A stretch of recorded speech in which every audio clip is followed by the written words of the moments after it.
Mr. Spaceship by Philip K. Dick.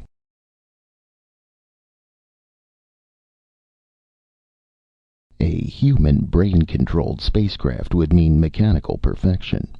This was accomplished, and something unforeseen, a strange entity called Mr. Spaceship.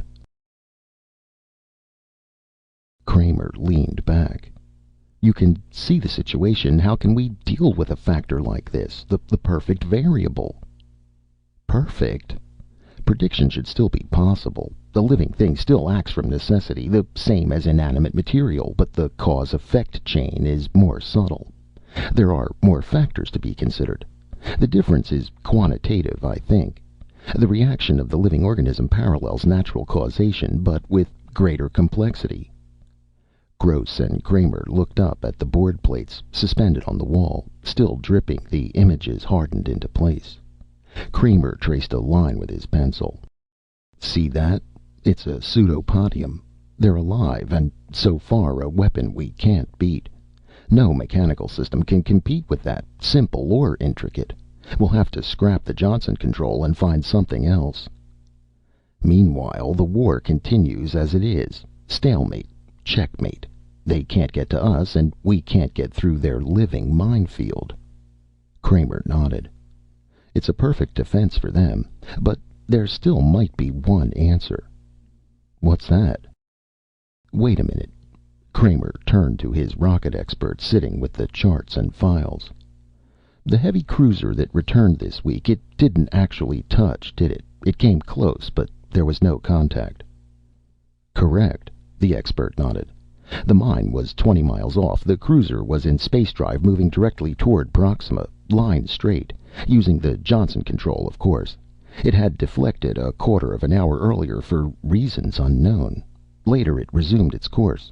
That was when they got it. It shifted, Kramer said, but not enough. The mine was coming along after it, trailing it. It's the same old story, but I wonder about the contact. Here's our theory, the expert said.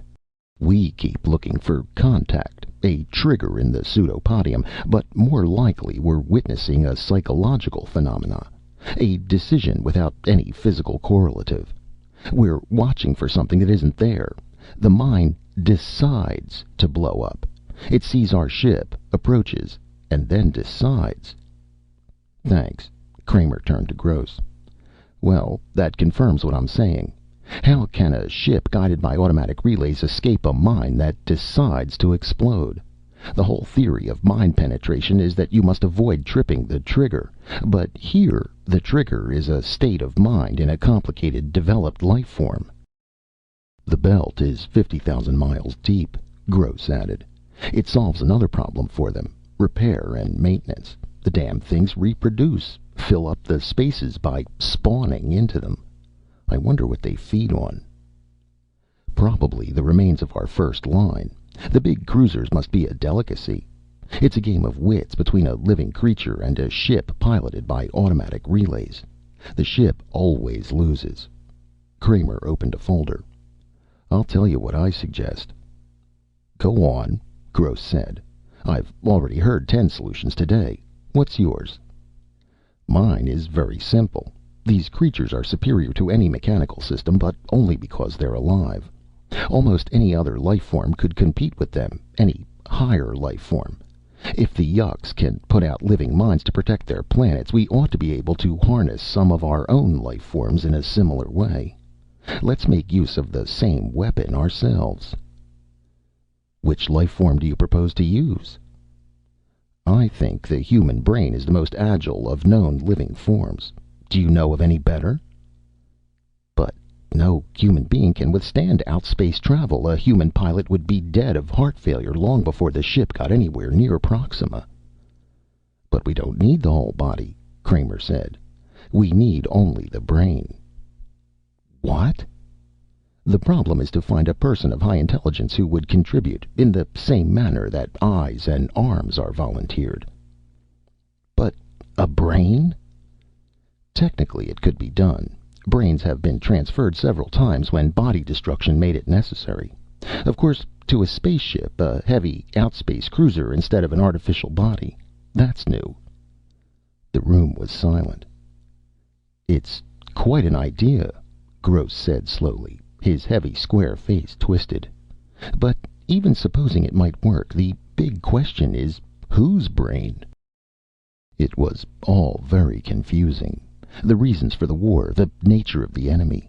The Yucconae had been contacted on one of the outlying planets of Proxima Centauri. At the approach of the Terran ship, a host of dark, slim pencils had lifted abruptly and shot off into the distance. The first real encounter came between three of the Yuck pencils and a single exploration ship from Terra. No Terran survived. After that, it was all-out war with no holds barred. Both sides feverishly constructed defense rings around their systems. Of the two, the Yucconae belt was the better. The ring around Proxima was a living ring, superior to anything Terra could throw against it. The standard equipment by which Terran ships were guided in outspace, the Johnson control, was not adequate. Something more was needed. Automatic relays were not good enough. Not good at all, Kramer thought to himself as he stood looking down the hillside at the work going on below him. A warm wind blew along the hill, rustling the weeds and grass. At the bottom, in the valley, the mechanics had almost finished. The last elements of the reflex system had been removed from the ship and crated up. All that was needed now was the new core, the new central key that would take the place of the mechanical system. A human brain.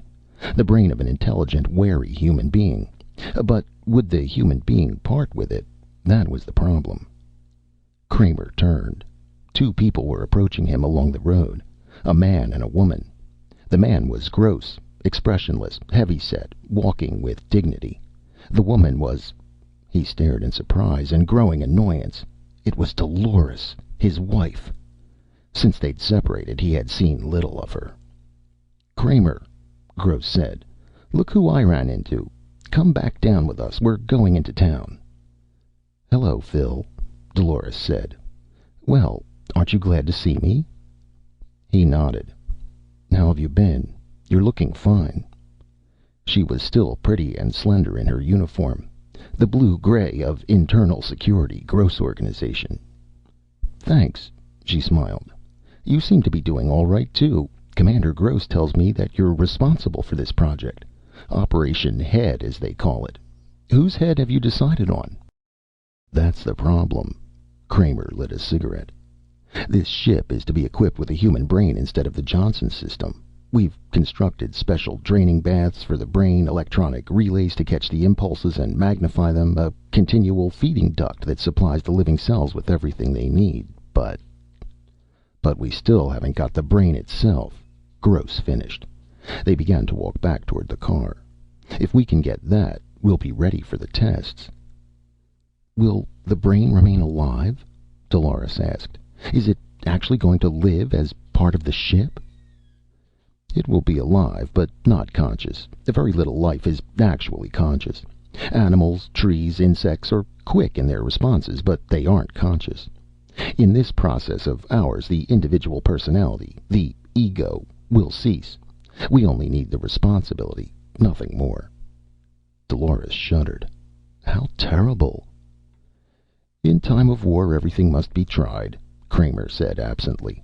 "If one life sacrificed will end the war, it's worth it.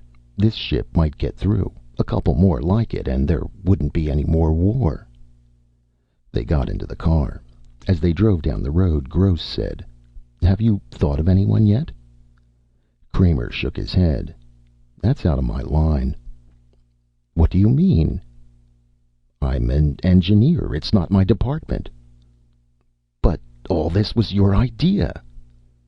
"My work ends there." Gross was staring at him oddly. Kramer shifted uneasily. "Then who is supposed to do it?" Gross said. "I can have my organization prepare examinations of various kinds to determine fitness, that kind of thing." "Listen, Phil," Dolores said suddenly. "What?" She turned toward him. "I have an idea. Do you remember that professor we had in college, Michael Thomas?" Kramer nodded. I wonder if he's still alive." Dolores frowned. "If he is, he must be awfully old." "Why, Dolores?" Gross asked.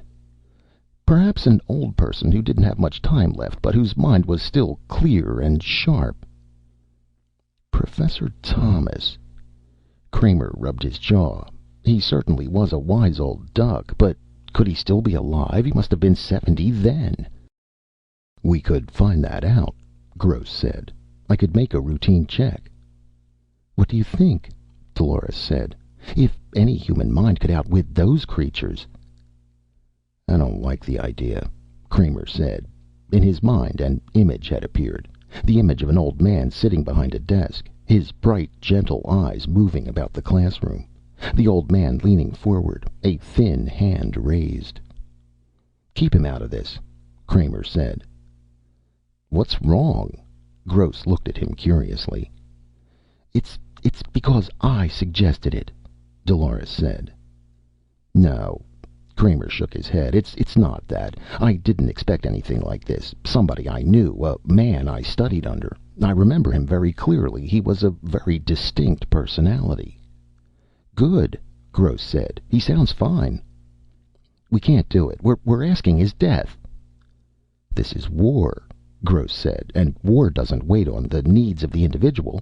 You said that yourself. Surely he'll volunteer. We can keep it on that basis." "He may already be dead," Dolores murmured. "We'll find that out," Gross said, speeding up the car. They drove the rest of the way in silence. For a long time the two of them stood studying the small wood house, overgrown with ivy, set back on the lot behind an enormous oak. The little town was silent and sleepy. Once in a while a car moved slowly along the distant highway, but that was all.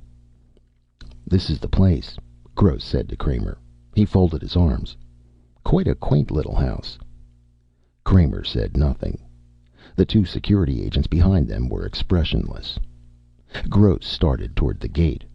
"Let's go. According to the check, he's still alive, but very sick. His mind is agile, however. That seems to be certain. It's said he doesn't leave the house. A woman takes care of his needs. He's very frail." They went down the stone walk and up onto the porch. Gross rang the bell. They waited. After a time they heard slow footsteps. The door opened. An elderly woman in a shapeless wrapper studied them impassively. "Security," Gross said, showing his card. "We wish to see Professor Thomas." "Why?" "Government business." He glanced at Kramer. Kramer stepped forward. "I was a pupil of the professor's," he said. "I'm sure he won't mind seeing us." The woman hesitated uncertainly. Gross stepped into the doorway. "All right, Mother. This is wartime. We can't stand out here." The two security agents followed him, and Kramer came reluctantly behind, closing the door. Gross stalked down the hall until he came to an open door. He stopped, looking in. Kramer could see the white corner of a bed, a wooden post, and the edge of a dresser. He joined Gross. In the dark room a withered old man lay propped up on endless pillows. At first it seemed as if he were asleep. There was no motion or sign of life. But after a time Kramer saw with a faint shock that the old man was watching them intently, his eyes fixed on them, unmoving, unwinking. "Professor Thomas," Gross said, "I'm Commander Gross of Security. This man with me is perhaps known to you." The faded eyes fixed on Kramer. "I know him. Philip Kramer. You've grown heavier, boy." The voice was feeble, the rustle of dry ashes. "Is it true you're married now?" "Yes. I married Dolores French. You remember her." Kramer came toward the bed. "But we're separated. It didn't work out very well. Our careers." "What we came here about, Professor," Gross began, but Kramer cut him off with an impatient wave. "Let me talk. Can't you and your men get out of here long enough to let me talk to him?" Gross swallowed. "All right, Kramer." He nodded to the two men. The three of them left the room, going out into the hall and closing the door after them. The old man in the bed watched Kramer silently. "I don't think much of him," he said at last. I've seen his type before. What's he want?" "Nothing. He just came along. Can I sit down?" Kramer found a stiff, upright chair beside the bed. "If I'm bothering you—" "No. I'm glad to see you again, Philip, after so long. I'm sorry your marriage didn't work out." "How have you been?" "I've been very ill. I'm afraid that my moment on the world stage has almost ended." The ancient eyes studied the younger man reflectively. "You look as if you've been doing well. Like everyone else, I thought highly of you. You've gone to the top in this society." Kramer smiled. Then he became serious. "Professor, there's a project we're working on that I want to talk to you about. It's the first ray of hope we've had in this whole war. If it works, we may be able to crack the Yuk defenses, get some ships into their system. If we can do that, the war might be brought to an end." "Go on. Tell me about it if you wish." "It's a long shot, this project. It may not work at all, but we have to give it a try." "It's obvious that you came here because of it," Professor Thomas murmured. "I'm becoming curious. Go on." After Kramer finished, the old man lay back in the bed without speaking. At last he sighed. "I understand. A human mind taken out of a human body." He sat up a little, looking at Kramer. "I suppose you're thinking of me." Kramer said nothing. "Before I make my decision, I want to see the papers on this, the theory and outline of construction. I'm not sure I like it. For reasons of my own, I mean. But I want to look at the material, if you'll do that." "Certainly." Kramer stood up and went to the door. Gross and the two security agents were standing outside, waiting tensely. "Gross, come inside." They filed into the room. "Give the professor the papers," Kramer said. "He wants to study them before deciding." Gross brought the file out of his coat pocket, a manila envelope. He handed it to the old man on the bed. "Here it is, Professor. You're welcome to examine it. Will you give us your answer as soon as possible? We're very anxious to begin, of course." "I'll give you my answer when I've decided." He took the envelope with a thin, trembling hand. "My decision depends on what I find out from these papers. If I don't like what I find, then I will not become involved with this work in any shape or form." He opened the envelope with shaking hands. "I'm looking for one thing." "What is it?" Gross said. "That's my affair. Leave me a number by which I can reach you when I've decided." Silently, Gross put his card down on the dresser. As they went out, Professor Thomas was already reading the first papers, the outline of the theory. Kramer sat across from Dale Winter, his second in line. "What then?" Winter said. "He's going to contact us." Kramer scratched with a drawing pen on some paper. "I don't know what to think." "What do you mean?" Winter's good-natured face was puzzled. "Look." Kramer stood up, pacing back and forth, his hands in his uniform pockets. "He was my teacher in college. I respected him as a man as well as a teacher. He was more than a voice, a talking book. He was a person, a calm, kindly person I could look up to. I always wanted to be like him some day. Now look at me." "So?" "Look at what I'm asking. I'm asking for his life, as if he were some kind of laboratory animal kept around in a cage. Not a man, a teacher at all." "Do you think he'll do it?" "I don't know." Kramer went to the window. He stood looking out. "In a way, I hope not." "But if he doesn't?" "Then we'll have to find somebody else." "I know. There would be somebody else. Why did Dolores have to—" The vidphone rang. Kramer pressed the button. "This is Gross." The heavy features formed. "The old man called me. Professor Thomas." "What did he say?" He knew. He could tell already by the sound of Gross's voice. "He said he'd do it. I was a little surprised myself, but apparently he means it. We've already made arrangements for his admission to the hospital. His lawyer is drawing up the statement of liability." Kramer only half heard. He nodded wearily. "All right. I'm glad. I suppose we can go ahead then. You don't sound very glad. I wonder why he decided to go ahead with it. He was very certain about it. Gross sounded pleased. He called me quite early. I was still in bed. You know, this calls for a celebration.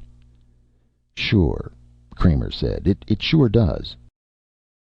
Toward the middle of August, the project neared completion. They stood outside in the hot autumn heat, looking up at the sleek metal sides of the ship. Gross thumped the metal with his hand.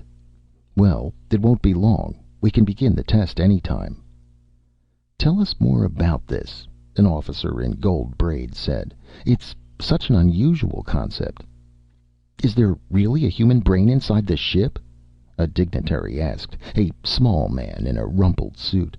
And the brain is actually alive? Gentlemen, this ship is guided by a living brain instead of the usual Johnson relay control system. But the brain is not conscious. It will function by reflex only. The practical difference between it and the Johnson system is this. A human brain is far more intricate than any man-made structure, and its ability to adapt itself to a situation, to respond to danger, is far beyond anything that could be artificially built. Gross paused, cocking his ear. The turbines of the ship were beginning to rumble, shaking the ground under them with a deep vibration. Kramer was standing a short distance away from the others, his arms folded, watching silently. At the sound of the turbines, he walked quickly around the ship to the other side. A few workmen were clearing away the last of the waste, the scraps of wiring and scaffolding. They glanced up at him and went on hurriedly with their work. Kramer mounted the ramp and entered the control cabin of the ship. Winter was sitting at the controls with a pilot from space transport. "How's it look?" Kramer asked. "All right." Winter got up. "He tells me that it would be best to take off manually. The robot controls—" Winter hesitated. "I mean, the built-in controls can take over later on in space." "That's right," the pilot said. "It's customary with the Johnson system, and so in this case we should—" "Can you tell anything yet?" Kramer asked. "No," the pilot said slowly. "I don't think so. I've been going over everything. It seems to be in good order. There's only one thing I wanted to ask you about." He put his hand on the control board. "There are some changes here I don't understand." "Changes?" "Alterations from the original design. I wonder what the purpose is." Kramer took a set of the plans from his coat. "Let me look." He turned the pages over. The pilot watched carefully over his shoulder. "The changes aren't indicated on your copy," the pilot said. "I wonder—" He stopped. Commander Gross had entered the control cabin. "Gross, who authorized alterations?" Kramer said. "Some of the wiring has been changed." "Why, your old friend," Gross signaled to the field tower through the window. "My old friend?" "The professor. He took quite an active interest." Gross turned to the pilot. "Let's get going. We have to take this out past gravity for the test, they tell me. Well, perhaps it's for the best. Are you ready?" "Sure." The pilot sat down and moved some of the controls around. "Anytime." "Go ahead, then," Gross said. "The professor—" Kramer began, but at that moment there was a tremendous roar and the ship leaped under him. He grasped one of the wall holds and hung on as best he could. The cabin was filling with a steady throbbing, the raging of the jet turbines underneath them. The ship leaped. Kramer closed his eyes and held his breath. They were moving out into space, gaining speed each moment. "Well, what do you think?" Winter said nervously. "Is it time yet?" "A little longer," Kramer said. He was sitting on the floor of the cabin, down by the control wiring. He had removed the metal covering plate, exposing the complicated maze of relay wiring. He was studying it, comparing it to the wiring diagrams. "What's the matter?" Gross said. "These changes, I can't figure out what they're for. The only pattern I can make out is that for some reason—" "Let me look," the pilot said. He squatted down beside Kramer. "You were saying?" "See this lead here? Originally it was switch controlled. It closed and opened automatically according to the temperature change. Now it's wired so that the central control system operates it. The same with the others. A lot of this was still mechanical, worked by pressure, temperature, stress. Now it's under the central master." "The brain?" Gross said. "You mean it's been altered so that the brain manipulates it?" Kramer nodded. "Maybe Professor Thomas felt that no mechanical relays could be trusted. Maybe he thought that things would be happening too fast. But some of these could close in a split second. The brake rockets could go on as quickly as—" "Hey," Winter said from the control seat. "We're getting near the moon stations. What'll I do?" They looked out the port. The corroded surface of the moon gleamed up at them, a corrupt and sickening sight. They were moving swift toward it. "I'll take it," the pilot said. He eased Winter out of the way and strapped himself in place. The ship began to move away from the moon as he manipulated the controls. Down below them they could see the observation stations dotting the surface, and the tiny squares that were the openings of the underground factories and hangars. A red blinker winked up at them, and the pilot's fingers moved on the board in answer. "We're past the moon," the pilot said after a time. The moon had fallen behind them. The ship was heading into outer space. "Well, we can go ahead with it." Kramer did not answer. "Mr. Kramer, we can go ahead any time." Kramer started. "Sorry, I was thinking. All right, thanks." He frowned, deep in thought. "What is it?" Gross asked. "The wiring changes. Did you understand the reason for them when you gave the okay to the workmen?" Gross flushed. "You know I know nothing about technical material. I'm in security." "Then you should have consulted me." "What does it matter?" Gross grinned wryly. "We're going to have to start putting our faith in the old man sooner or later." The pilot stepped back from the board. His face was pale and set. "Well, it's done," he said. "That's it." "What's done?" Kramer said. "We're on automatic. The brain. I turned the board over to it.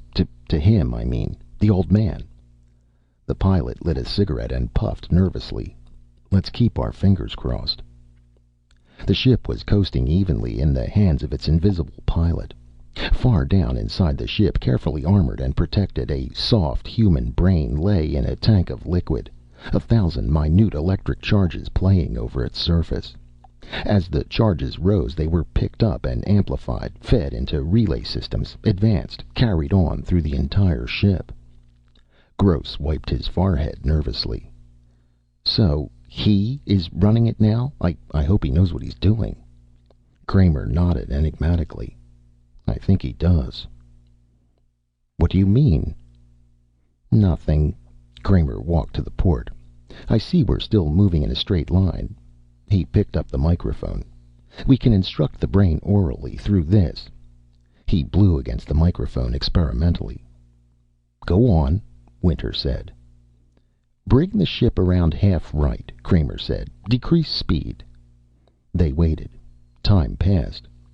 Gross looked at Kramer. "No change. Nothing." "Wait." Slowly the ship was beginning to turn. The turbines missed, reducing their steady beat. The ship was taking up its new course, adjusting itself. Nearby, some space debris rushed past, incinerating in the blasts of the turbine jets. "So far so good," Gross said. They began to breathe more easily. The invisible pilot had taken control smoothly, calmly. The ship was in good hands. Kramer spoke a few more words into the microphone and they swung again. Now they were moving back the way they had come, toward the moon. "Let's see what he does when we enter the moon's pull," Kramer said. He was a good mathematician, the old man. He could handle any kind of problem. The ship veered, turning away from the moon. The great eaten-away globe fell behind them. Gross breathed a sigh of relief. "That's that." "One more thing." Kramer picked up the microphone. "Return to the moon and land the ship at the first space field," he said into it. "Good Lord," Winter murmured. "Why are you—" "Be quiet." Kramer stood listening. The turbines gasped and roared as the ship swung full around, gaining speed. They were moving back toward the moon again. The ship dipped down, heading toward the great globe below. "We're going a little fast," the pilot said. I don't see how he can put down at this velocity."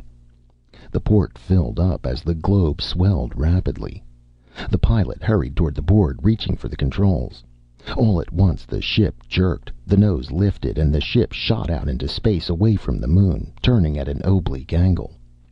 The men were thrown to the floor by the sudden change in course.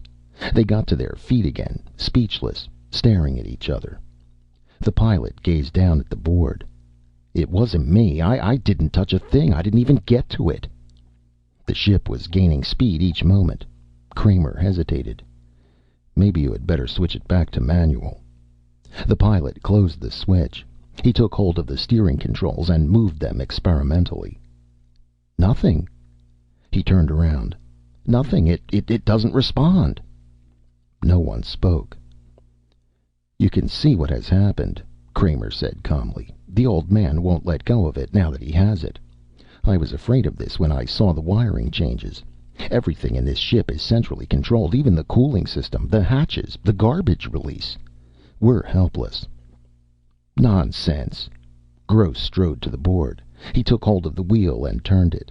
The ship continued on its course, moving away from the moon, leaving it behind. "Release," Kramer said into the microphone. "Let go of the controls. We'll take it back. Release." "No good," the pilot said. "Nothing." He spun the useless wheel. "It's dead. Completely dead." "And we're still heading out," Winter said, grinning foolishly. "We'll be going through the first line defense belt in a few minutes, if they don't shoot us down." "We better radio back." The pilot clicked the radio to send. "I'll contact the main bases, one of the observation stations." "Better get the defense belt. At the speed we're going, we'll be into it in a minute." "And after that," Kramer said, "we'll be in outer space. He's moving us toward outspace velocity. Is this ship equipped with baths?" "Baths?" Gross said. "The sleep tanks. For space drive. We may need them if we go much faster." "But good God, where are we going?" Gross said. Where's he taking us?"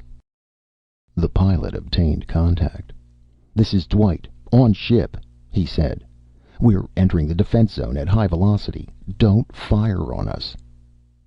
"Turn back," the impersonal voice came through the speaker. "You're not allowed in the defense zone."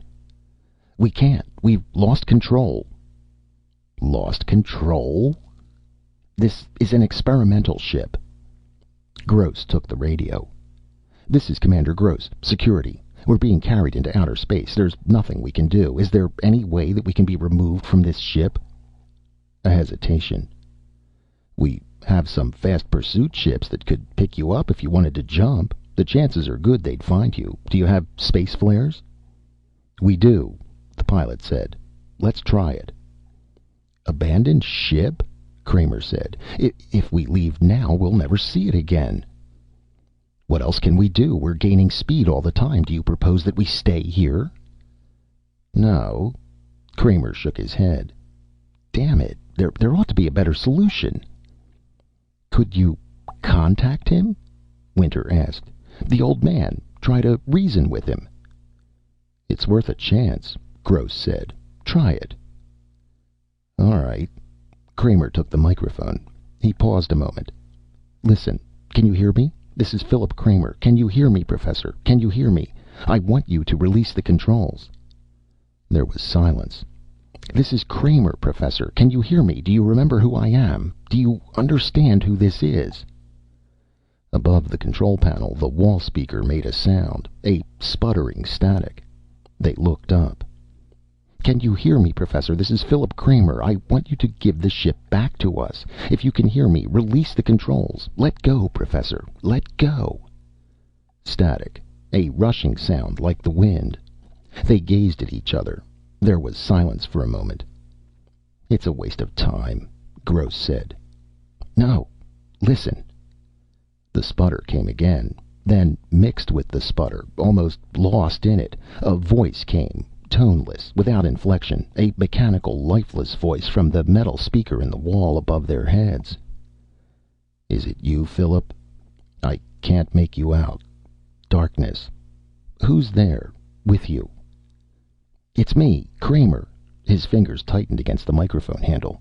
You must release the controls, Professor. We have to get back to Terra. You must." Silence. Then the faint, faltering voice came again, a little stronger than before. "Kramer, everything's so strange. I was right, though. Consciousness, result of thinking. Necessary result. Cognito ergo sum. Retain conceptual ability.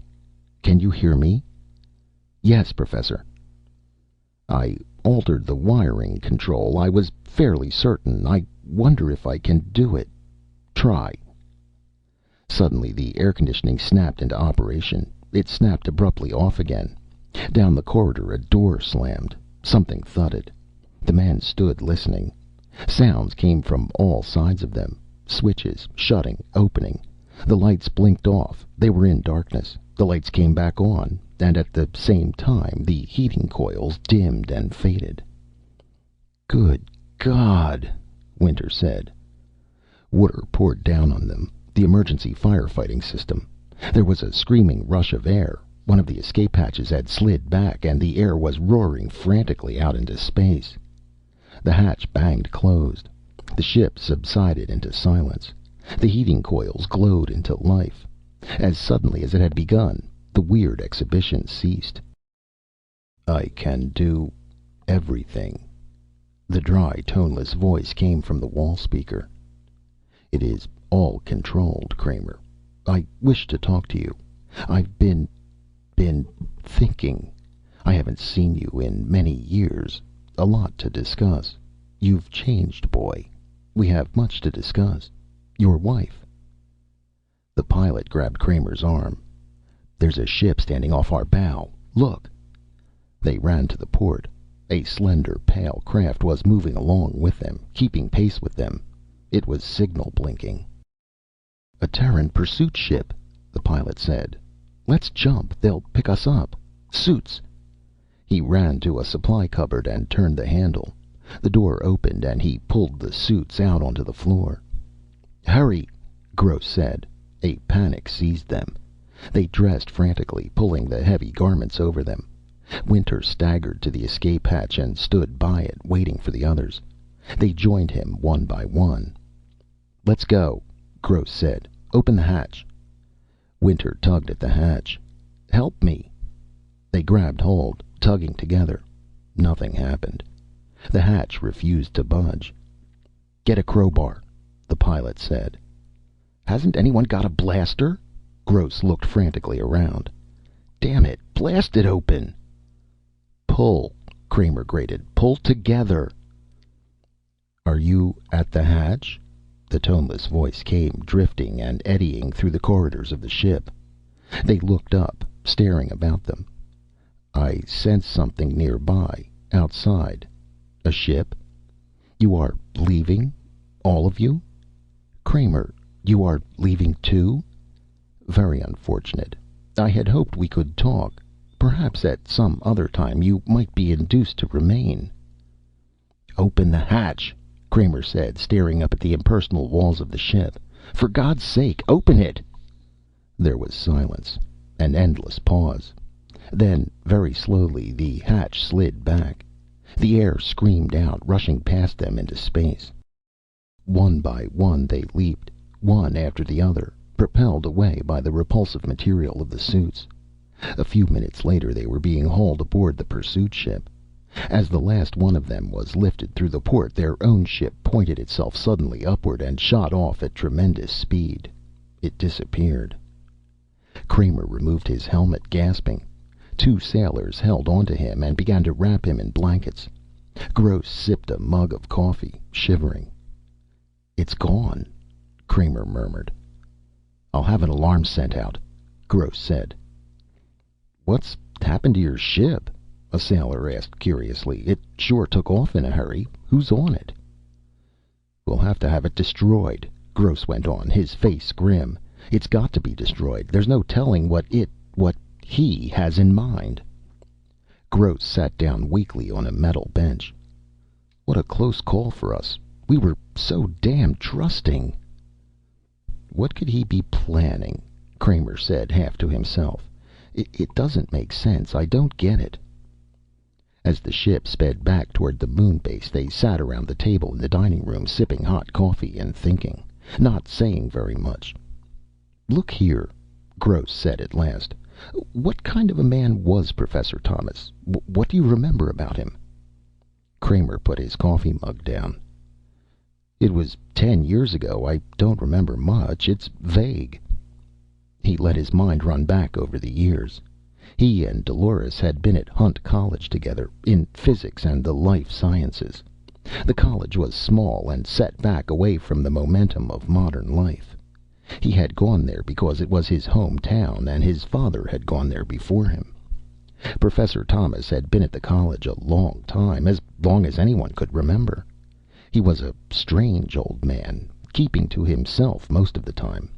There were many things that he disapproved of, but he seldom said what they were. Do you recall anything that might help us? Gross asked. Anything that would give us a clue as to what he might have in mind? Kramer nodded slowly. I remember one thing. One day, he and the professor had been sitting together in the school chapel, talking leisurely. Well, you'll be out of school soon, the professor had said. What are you going to do? Do? Work at one of the government research projects, I suppose. And eventually, what's your ultimate goal? Kramer had smiled. The question is unscientific. It presupposes such things as ultimate ends.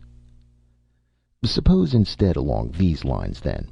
What if there were no war and no government research projects? What would you do then? I don't know, but how can I imagine a hypothetical situation like that? There's been war as long as I can remember. We're geared for war. I don't know what I'd do. I suppose I'd adjust, get used to it. The professor had stared at him. Oh, and do you think you'd get accustomed to it? Eh? Well, I'm glad of that. And you think you could find something to do? Gross listened intently. What do you infer from this, Kramer? Not much, except that he was against the war. We're all against the war, Gross pointed out. True, but he was withdrawn, set apart. He lived very simply, cooking his own meals. His wife died many years ago. He was born in Europe, in Italy. He changed his name when he came to the United States. He used to read Dante and Milton. He even had a Bible. Very anachronistic, don't you think? Yes, he lived quite a lot in the past. He found an old phonograph and records, and he listened to the old music. You saw his house, how old-fashioned it was. Did he have a file? Winter asked Gross. With security? No, none at all. As far as we could ever tell, he never engaged in political work, never joined anything, or even seemed to have strong political convictions. No, Kramer agreed. About all he ever did was walk through the hills. He liked nature. Nature can be of great use to a scientist, Gross said. There wouldn't be any science without it. Kramer, what do you think his plan is? Taking control of the ship and disappearing, Winter said. Maybe the transfer made him insane, the pilot said. Maybe there's no plan, nothing rational at all. But he had the ship rewired, and he had made sure that he would retain consciousness and memory before he even agreed to the operation. He must have had something planned from the start. But what? Perhaps he just wanted to stay alive longer, Kramer said. He was old and about to die. Or what? Nothing. Kramer stood up. I think as soon as we get to the moon base, I'll make a vid call to Earth. I want to talk to somebody about this. Who's that? Gross asked. Dolores. Maybe she remembers something. That's a good idea, Gross said. Where are you calling from? Dolores asked when he succeeded in reaching her. From the moon base. All kinds of rumors are running around. Why didn't the ship come back? What's happened?" "I'm afraid he ran off with it." "He?" "The old man, Professor Thomas." Kramer explained what had happened. Dolores listened intently. "How strange. And you think he planned it all in advance from the start?" "I'm certain. He asked for the plans of construction and the theoretical diagrams at once."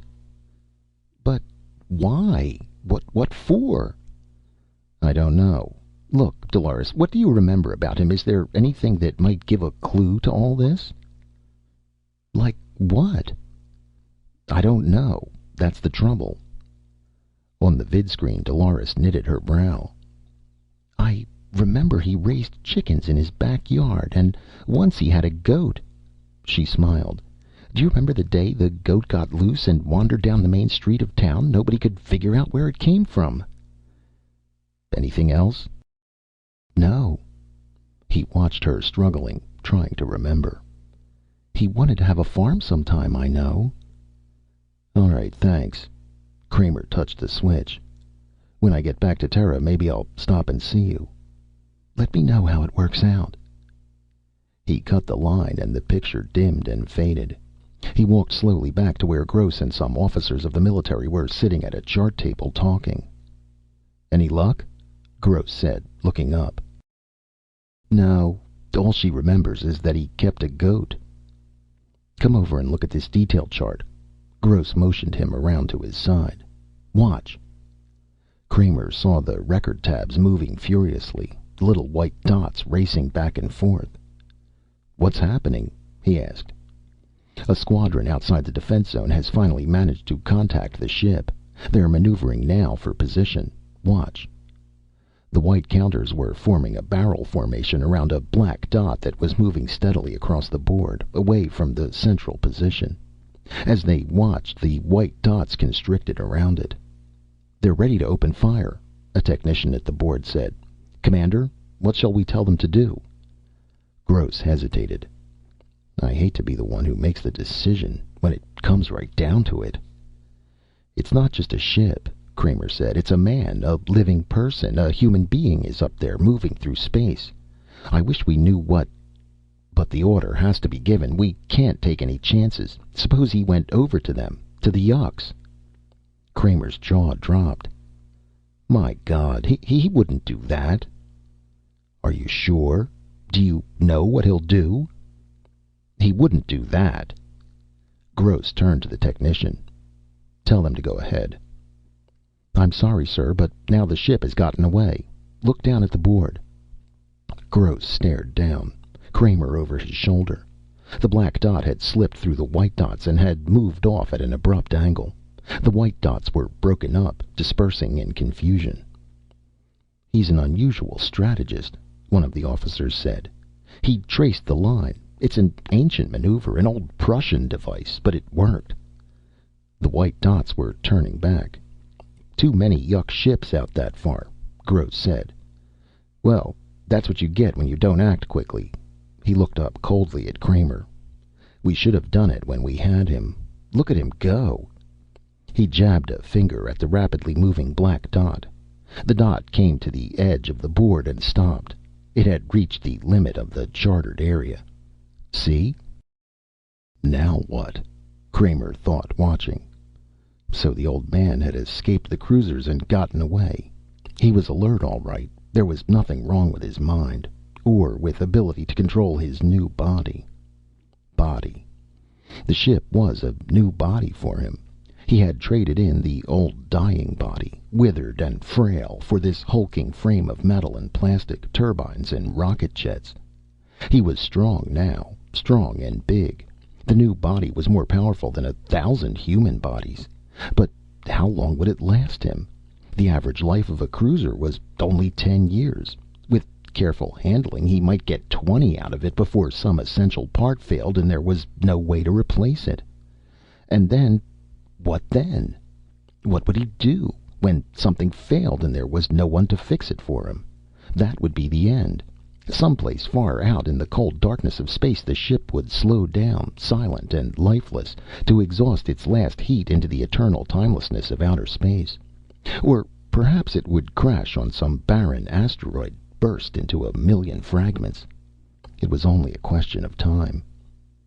"Your wife didn't remember anything?" Gross said. "I told you only that he kept a goat once." "A hell of a lot of help, that is." Kramer shrugged. "It's not my fault." "I wonder if we'll ever see him again." Gross stared down at the indicator dot still hanging at the edge of the board. "I wonder if he'll ever move back this way." "I wonder, too," Kramer said. That night, Kramer lay in bed, tossing from side to side, unable to sleep. The moon gravity, even artificially increased, was unfamiliar to him, and it made him uncomfortable. 1,000 thoughts wandered loose in his head as he lay, fully awake. What did it all mean? What was the professor's plan? Maybe they would never know. Maybe the ship was gone for good. The old man had left forever, shooting into outer space. They might never find out why he had done it, what purpose, if any, had been in his mind. Kramer sat up in bed. He turned on the light and lit a cigarette. His quarters were small, a metal-lined bunk room, part of the moon station base. The old man had wanted to talk to him. He had wanted to discuss things, hold a conversation. But in the hysteria and confusion, all they had been able to think of was getting away. The ship was rushing off with them, carrying them into outer space. Kramer set his jaw. Could they be blamed for jumping? They had no idea where they were being taken or why. They were helpless, caught in their own ship, and the pursuit ship standing by, waiting to pick them up, was their only chance. Another half hour and it would have been too late. But what had the old man wanted to say? What had he intended to tell him in those first confusing moments when the ship around them had come alive, each metal strut and wire suddenly animate, the body of a living creature, a vast metal organism? It was weird, unnerving. He could not forget it, even now. He looked around the small room uneasily. What did it signify, the coming to life of metal and plastic? All at once they had found themselves inside a living creature, in its stomach, like Jonah inside the whale. It had been alive, and it had talked to them, talked calmly and rationally as it rushed them off, faster and faster into outer space. The wall speaker and circuit had become the vocal cords and mouth, the wiring, the spinal cord and nerves, the hatches and relays and circuit breakers, the muscles. They had been helpless, completely helpless. The ship had, in a brief second, stolen their power away from them and left them defenseless, practically at its mercy. It was not right. It made him uneasy. All his life he had controlled machines, bent nature and the forces of nature to man and man's needs. The human race had slowly evolved until it was in a position to operate things, run them as it saw fit. Now, all at once, it had been plunged back down the ladder again, prostrate before a power against which they were children. Kramer got out of bed. He put on his bathrobe and began to search for a cigarette. While he was searching, the vidphone rang. He snapped the vidphone on. "Yes?" The face of an immediate monitor appeared. "A call from Terra, Mr. Kramer. It's an emergency call." "Emergency call? For me?" "Put it through." Kramer came awake, brushing his hair back out of his eyes. Alarm plucked at him. From the speaker a strange voice came. "Philip Kramer? Is this Philip Kramer?"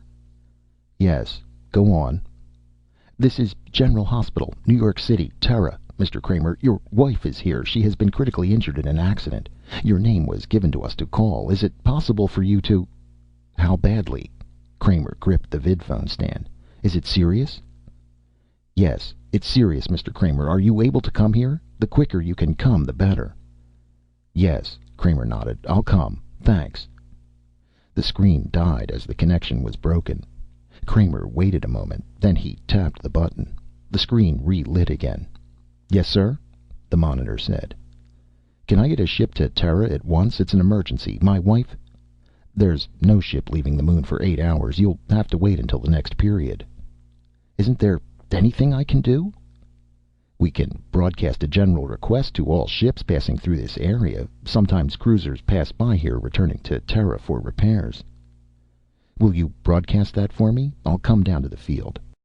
"Yes, sir. But there may be no ship in the area for a while. It's a gamble." The screen died. Kramer dressed quickly. He put on his coat and hurried to the lift. A moment later he was running across the general receiving lobby, past the rows of vacant desks and conference tables. At the door the sentry stepped aside and he went outside onto the great concrete steps. The face of the moon was in shadow. Below him the field stretched out in total darkness, a black void, endless, without form. He made his way carefully down the steps and along the ramp along the side of the field to the control tower. A faint row of red lights showed him the way. Two soldiers challenged him at the foot of the tower, standing in the shadows, their guns ready. "Kramer?" "Yes." A light was flashed in his face. "Your call has been sent out already." "Any luck?" Kramer asked. "There's a cruiser nearby that has made contact with us. It has an injured jet and is moving slowly back toward Terra, away from the line." "Good." Kramer nodded, a flood of relief rushing through him. He lit a cigarette and gave one to each of the soldiers. The soldiers lit up. "Sir," one of them asked, "is it true about the experimental ship?" "What do you mean?" "It came to life and ran off?" "No, not exactly," Kramer said. "It had a new type of control system instead of the Johnson units. It wasn't properly tested." "But, sir, one of the cruisers that was there got up close to it, and a buddy of mine says this ship acted funny. He never saw anything like it. It was like when he was fishing once on Terra, in Washington State, fishing for bass. The fish were smart, going this way and that." "Here's your cruiser," the other soldier said. "Look." An enormous vague shape was setting slowly down onto the field. They could make nothing out but its row of tiny green blinkers. Kramer stared at the shape.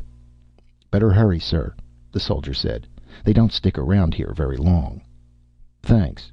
Kramer loped across the field toward the black shape that rose up above him, extended across the width of the field. The ramp was down from the side of the cruiser and he caught hold of it. The ramp rose, and a moment later Kramer was inside the hold of the ship. The hatch slid shut behind him. As he made his way up the stairs to the main deck, the turbines roared up from the moon, out into space. Kramer opened the door to the main deck.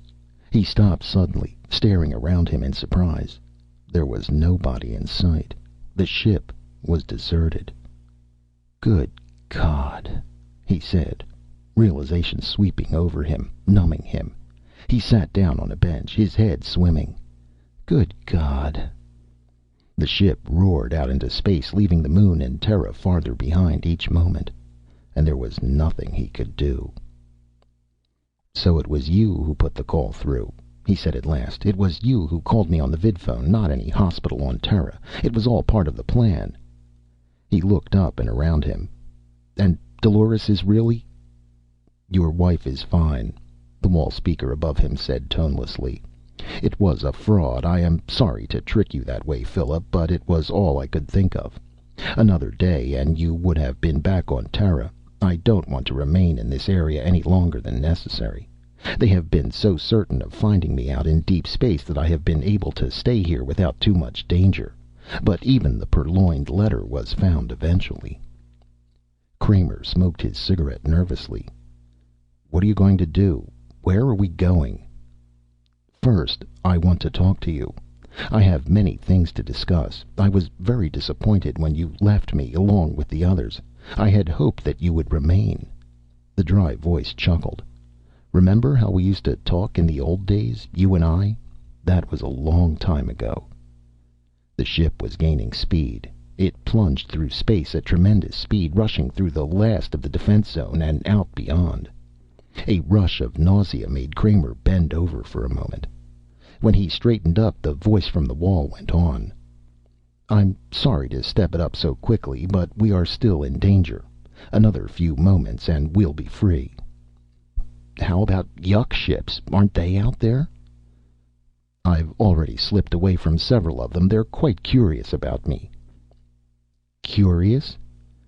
"They sense that I'm different, more like their own organic minds. They don't like it. I believe they will begin to withdraw from this area soon. Apparently they don't want to get involved with me. They're an odd race, Philip. I would have liked to study them closely, try to learn something about them. I'm of the opinion that they use no inert material. All their equipment and instruments are alive, in some form or another. They don't construct or build at all. The idea of making is foreign to them. They utilize existing forms, even their ships. "Where are we going?" Kramer said. "I want to know where you're taking me." "Frankly, I'm not certain." "You're not certain?" "I haven't worked some details out. There are a few vague spots in my program still, but I think that in a short while I'll have them ironed out." "What is your program?" Kramer said. "It's really very simple. But don't you want to come into the control room and sit?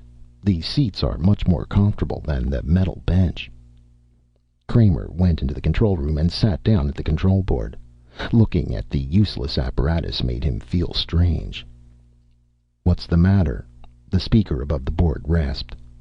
Kramer gestured helplessly. "I'm powerless. I can't do anything, and I don't like it. Do you blame me?" No, I don't blame you. But you'll get your control back soon. Don't worry.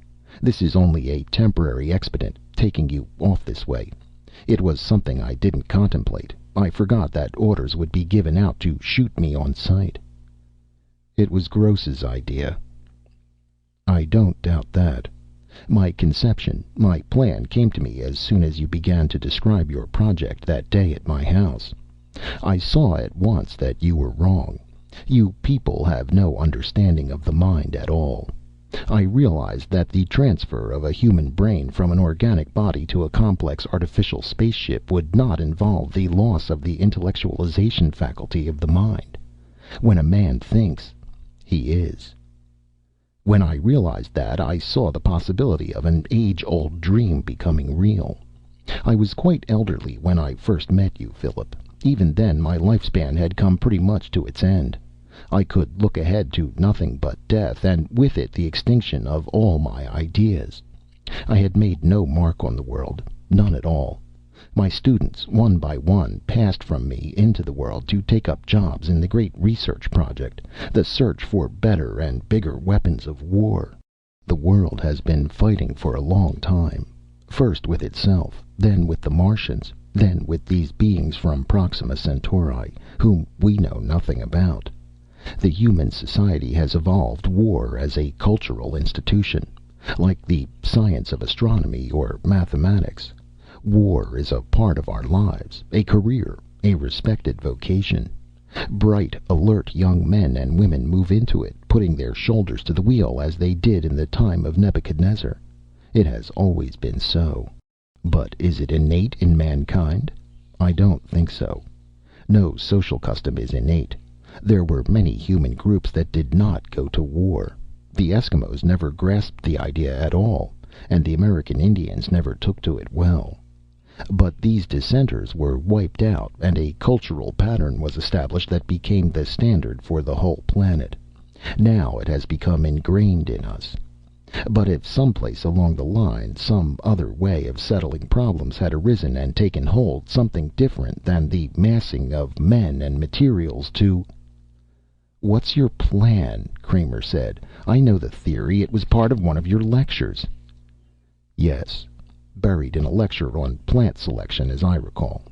When you came to me with this proposition, I realized that perhaps my conception could be brought to life after all. If my theory were right, that war is only a habit, not an instinct, a society built up apart from Terra with a minimum of cultural roots might develop differently.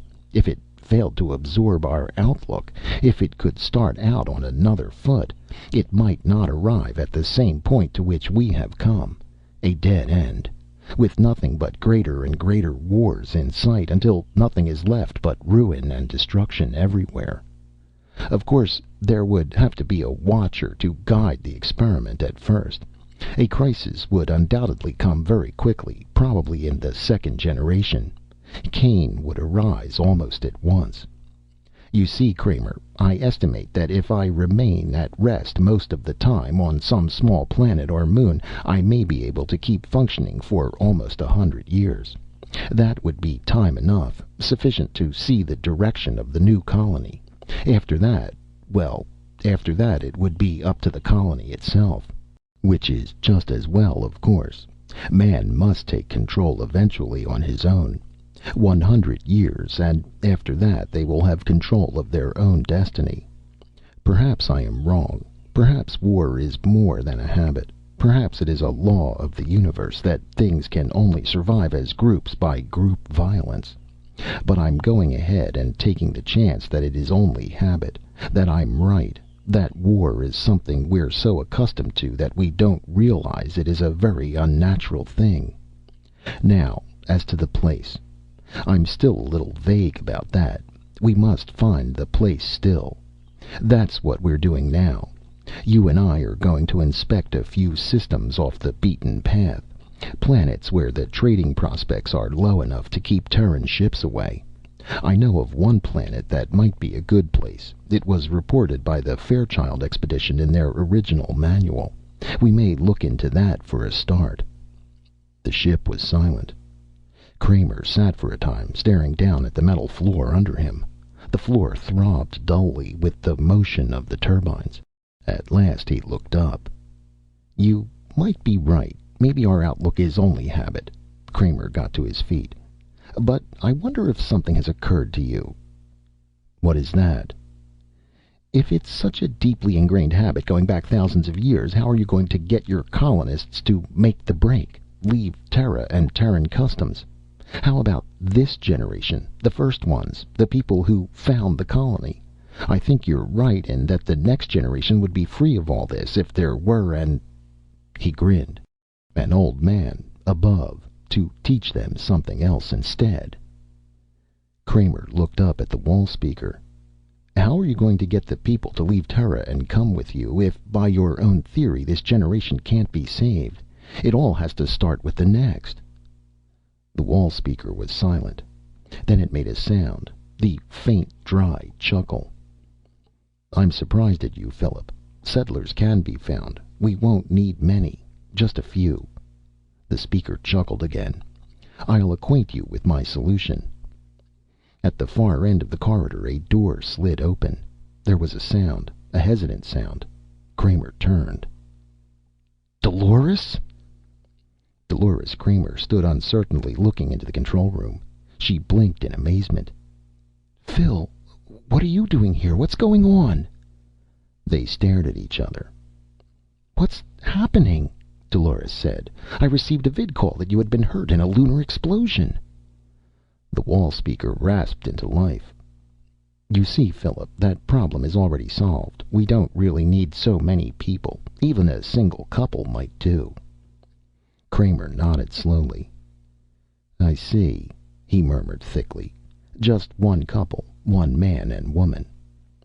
They might make it all right if there were someone to watch and see that things went on as they should.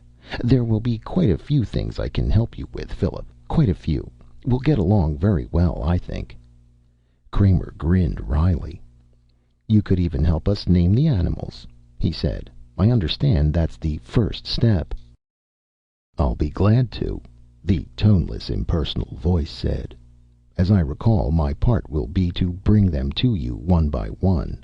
Then you can do the actual naming. I don't understand, Dolores faltered. What does he mean, Phil? Naming animals? What kind of animals? Where are we going? Kramer walked slowly over to the port and stood staring silently out, his arms folded. Beyond the ship a myriad fragments of light gleamed, countless coals glowing in the dark void. Stars, suns, systems. Endless, without number. A universe of worlds, an infinity of planets waiting for them, gleaming and winking from the darkness. He turned back, away from the port. Where are we going? He smiled at his wife, standing nervous and frightened, her large eyes full of alarm. I don't know where we're going, he said, but somehow that doesn't seem too important right now. I'm beginning to see the professor's point. It's the results that count. And for the first time in many months he put his arm around Dolores. At first she stiffened, the fright and nervousness still in her eyes. But then suddenly she relaxed against him and there were tears wetting her cheeks. "Phil, do you really think we can start over again? You and I?" He kissed her tenderly, then passionately. And the spaceship shot swiftly through the endless, trackless eternity of the void.